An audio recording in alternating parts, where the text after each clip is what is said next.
Kwento ni Annalyn, hindi niya tunay na pangalan, nakilala niya ang salon owner na si Yumi Gala noong nakaraang taon.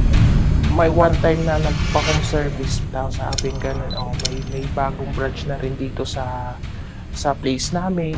Kaya yun, nag-try ako sa salon niya. Matapos magpa-service ni Annalyn sa salon ni Yumi, agad naman daw niyang inad ito sa social media. Dito niya nakita ang mga post ni Yumi tungkol sa pagpapautang. Siyempre, dumadating naman sa buhay natin na minsan talagang magigipit ka. Nanghiram ako sa kanya. Ma'am, nanghiram ako ng 30,000. Then, ang interest nun is 6,000 per week. Ang iniisip ko nun, since ako nga nakakapagbayad sa kanya ng ganun, nakikita ko na yung pwede kang mag-finance.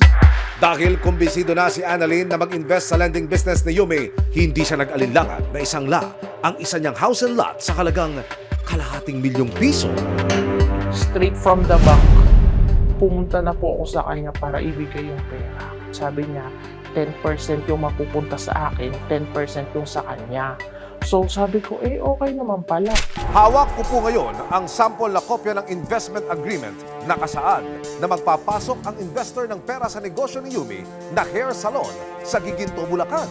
Nasa kasunduan din na lingguhan ang bayad ng interest na mula 5% hanggang 10% sa investor. Pero ayon sa mga nagrereklamo, pinapaikot di umano ni Yumi ang pera sa kanyang lending business at hindi raw sa salon. Sa loob ng 2 linggo, naibalik naman daw ang 100,000 pesos kay Annalyn, pero nang dumating na ang pangatlong kubrahan, si Yumi biglang dead man raw sa kanya. Sabi ko, ma'am, kaya ko nilagay sa'yo, hindi para para problemahin ko, pero nagka-problema pa rin. Maraming salamat sa panonood, mga kapuso. Para masundan ang mga reklamong nasolusyonan ng resibo, mag-subscribe lamang sa GMA Public Affairs YouTube channel